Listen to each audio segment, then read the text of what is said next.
Shalom, shalom la famille, j'espère que vous allez bien. Écoutez, c'est le week-end, c'est vrai que c'est la semaine pascale, n'est-ce pas, et on est tous affairés. Je vous reviens parce que j'ai encore entendu des pleurs, et c'est pas la première fois que ça arrive. Et je viens encore m'insurger en tant que femme et en tant que mère aussi, et même en tant que grand-mère, puisqu'aujourd'hui j'ai presque la cinquantaine déjà, et j'aspire à être grand-mère. Le cas Esther Aurélie Bell. Je vous reviens parce que je suis très en colère. Parce que ce sont des choses qui sont récurrentes chez nous. Et jusqu'ici, je ne vois pas la femme camerounaise au Cameroun s'insurger. Et ça, j'ai un problème avec ça. C'est-à-dire qu'il faut toujours que la diaspora se lève pour que vous puissiez vous mettre. On comprend que le système est verrouillé. Mais vous pensez quoi? Dans les autres pays, les femmes se sont battues pour ça. Pour être respectées, pour que la vie soit respectée. J'entends des choses qui me font sauter au plafond.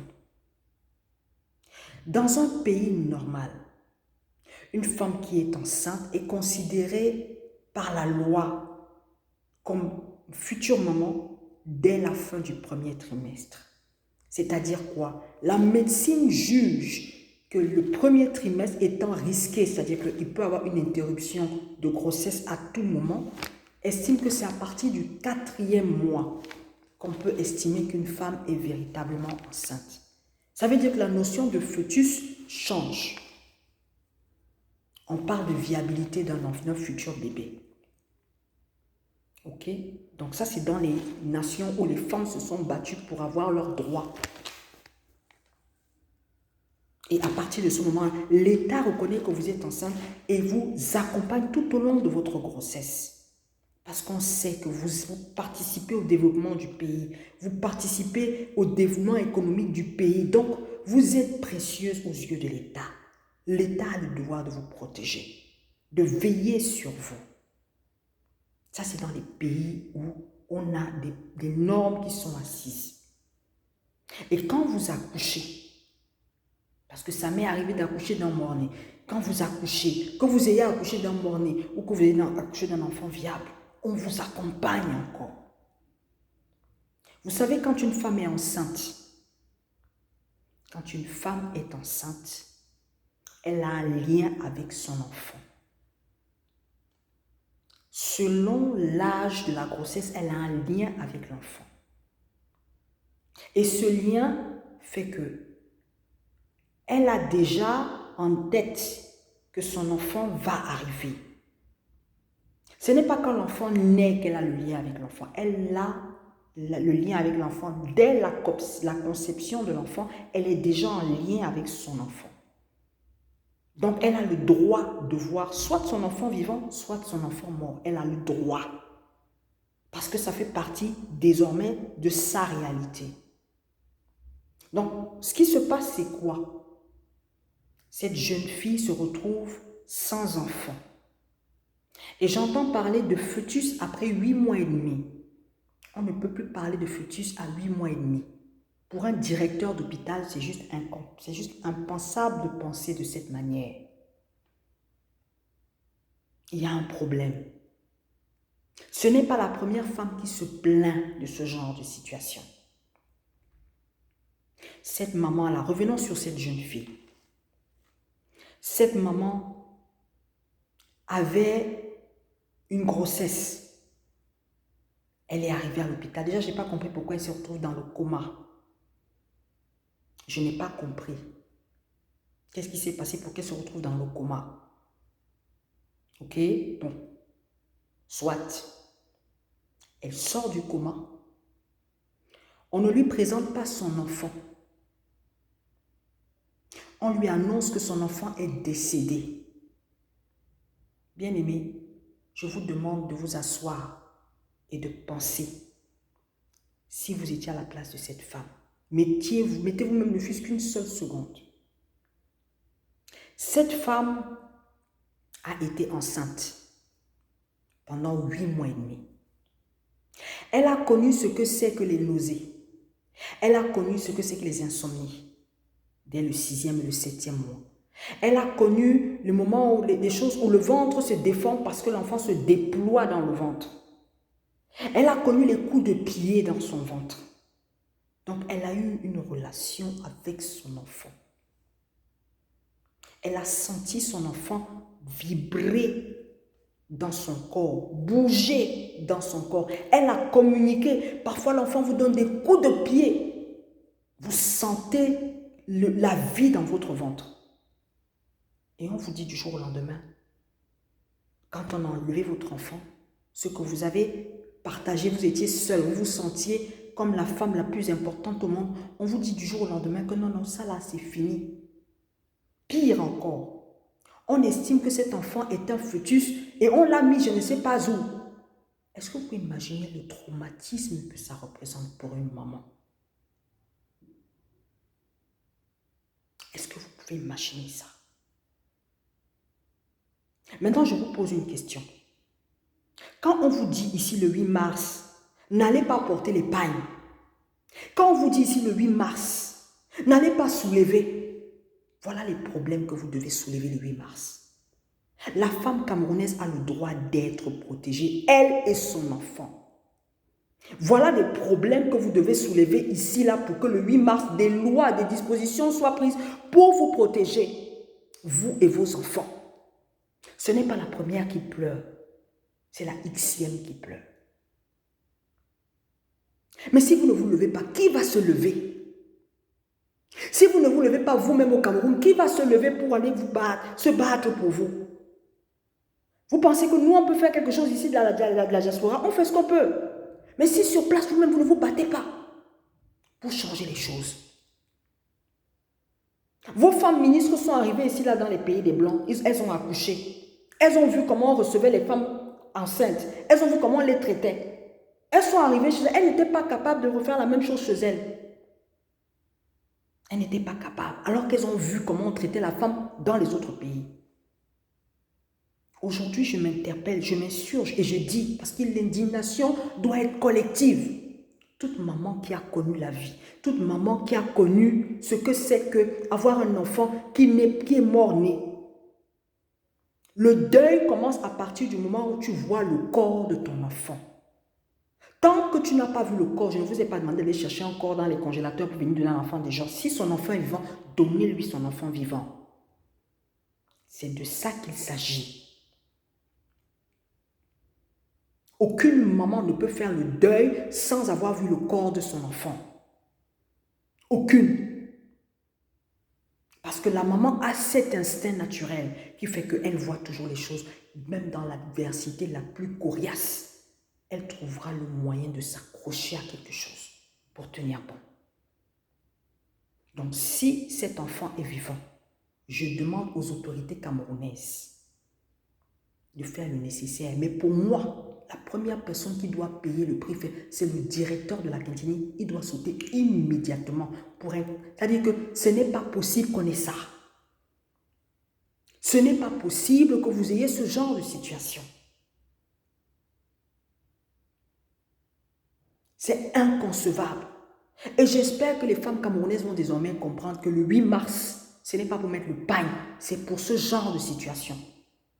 C'est à vous de vous battre pour protéger vos enfants et vous-même. On est sur les 3e, 4e générations. On a des enfants qui accouchent, les enfants disparaissent dans les hôpitaux. Ce n'est pas la première qui pleure, c'est la Xème. Vous ne faites rien. Vous pensez quoi que Chantal Biya et tous ces gens-là vont avoir peur de vous? Si vous ne faites rien, il faut faire quelque chose pour qu'ils comprennent que non, ça ne marche plus. Les gens ne se laissent plus faire. Il faut que vous vous leviez d'une seule voix. Levez-vous d'une seule voix si vous voulez que ce pays soit meilleur pour vous-même et pour vos enfants. L'excuse selon laquelle je veux voir mes enfants grandir là, ça ne marche pas. Je suis désolée, ça ne marche pas. Un enfant ne peut pas accoucher. L'enfant disparaît. Et vous êtes là assise, tuée. Je n'ai jamais vu ça. Ça veut dire que ça me dépasse. Et puis le directeur raconte sa vie comme ça. Non, il n'a même pas peur. Il ne se dit même pas que hey, les gens peuvent se lever sur moi ici. Et vous êtes assis. Chaque pays a connu ce genre de choses. Et ça a évolué parce que des femmes se sont levées. Des gens ont dit non. Les gens ont dit non. Chez vous, là, il faut toujours que les filles de la diaspora, les Sandy de Boston, quittent leurs responsabilités pour venir discuter des choses que vous pouvez discuter, dont vous pouvez discuter, au lieu d'aller soulever le 8 mars. Au lieu d'aller commencer à faire le 8 porn le 8 mars. Voilà les sujets sur lesquels vous devez vous asseoir et trouver des solutions pour que ça n'arrive plus. Je suis très en colère contre la femme camerounaise parce que ça, tant que vous n'allez pas vous lever, vous allez subir ça en permanence. Ce n'est souhaitable pour personne. Ce que cette petite Esther Aurélie Belle a vécu. C'est une injustice qui ne doit pas être. J'interpelle Manaoula ou le ministre de la Santé, ou c'est Manaoula Balachi, ou c'est je ne sais plus comment, je ne veux même pas savoir. Faites votre boulot, monsieur. Faites votre travail. Quand on est ministre, c'est ça, on met la main dans le cambouis. Beaucoup d'enfants disparaissent au Cameroun, ce n'est pas normal. L'année dernière, c'est une femme qui a eu ses jumeaux. Et la sage-femme lui a clairement dit, vraiment je ris, hein, il n'y a qu'au Cameroun qu'on voit ça.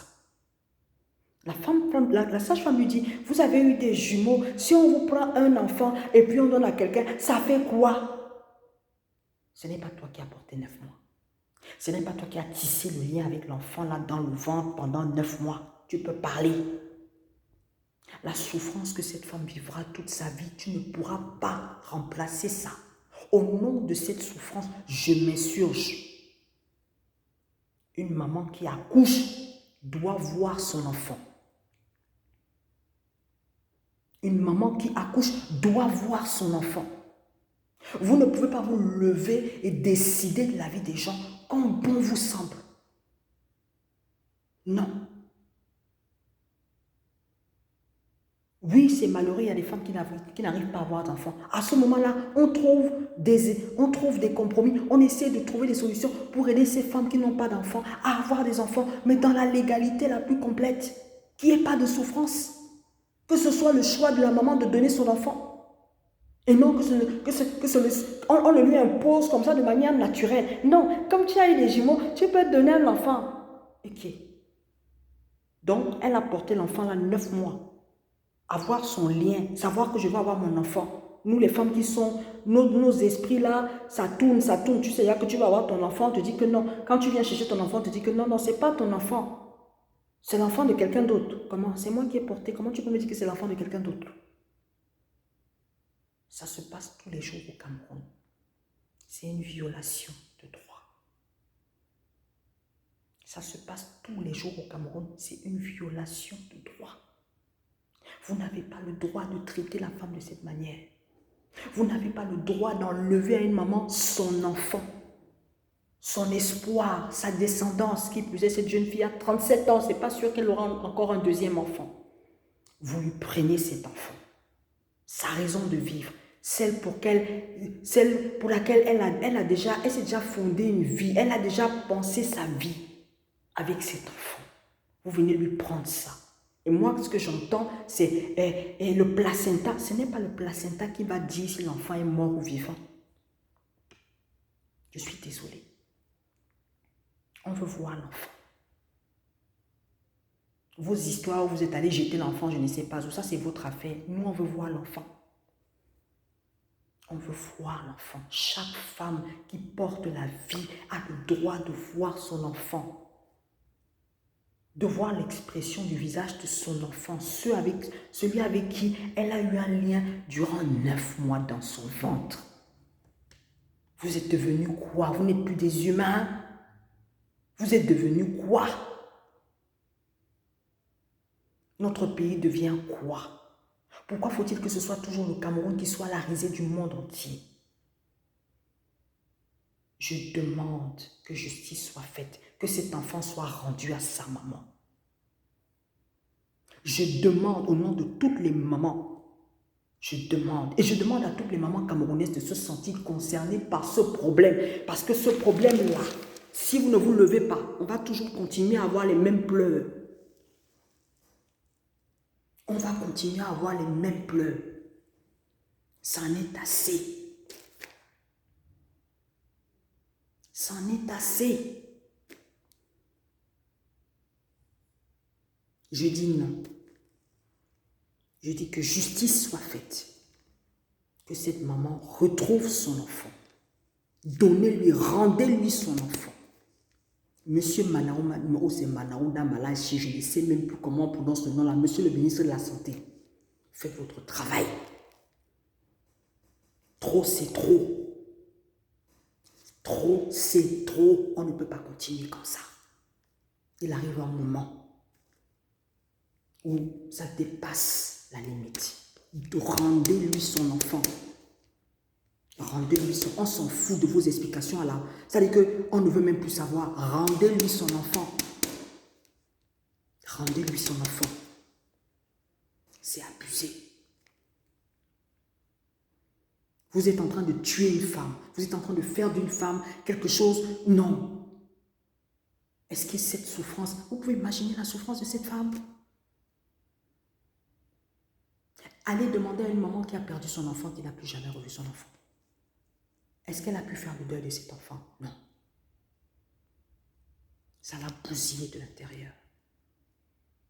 Parce qu'il y a des souffrances dont on ne guérit jamais. Et ça fait partie des souffrances qu'aucune femme ne guérit jamais. La perte d'un enfant. Aucune. Donc oui, les femmes doivent se lever pour défendre leurs droits. Donner la vie, c'est la chose la plus exceptionnelle que Dieu ait donnée à la femme de faire. Mais de là à chosifier la vie au point de ne pas respecter ce que c'est que le lien qu'une maman peut avoir avec son enfant, je dis non à ça. Un enfant à 8 mois n'est plus un fœtus, c'est un être humain. Normalement constitué, c'est un être humain qui mérite qu'on lui donne sa chance, qui mérite qu'on lui donne le choix de vivre et d'être auprès de ses parents. Je dis non et je demande aux femmes de se lever. Arrêtez d'aller soulever le 8 mars. Voilà les problèmes qu'on a. Voilà les problèmes. Vous voulez les problèmes? Voilà ça. Au lieu d'aller vous mettre, comme disaient certains, il y a une personne qui me disait, il y a des femmes pour qui 25 plus 25, ça ne fait pas 50 dans la tête là. On ne sait pas combien ça fait dans vos têtes, mais ça ne fait pas 50, ouais. Levez-vous. Levez-vous. Trop, c'est trop. Que Dieu vous bénisse bien nuit. Je vous souhaite une excellente fin de semaine, mais ça va être dur. C'est une épreuve très difficile. Et la femme doit défendre ses droits. La femme doit défendre ses droits. La vie, c'est la plus belle chose que Dieu ait créée sur terre. Et nous devons nous battre pour la préserver. Soyez richement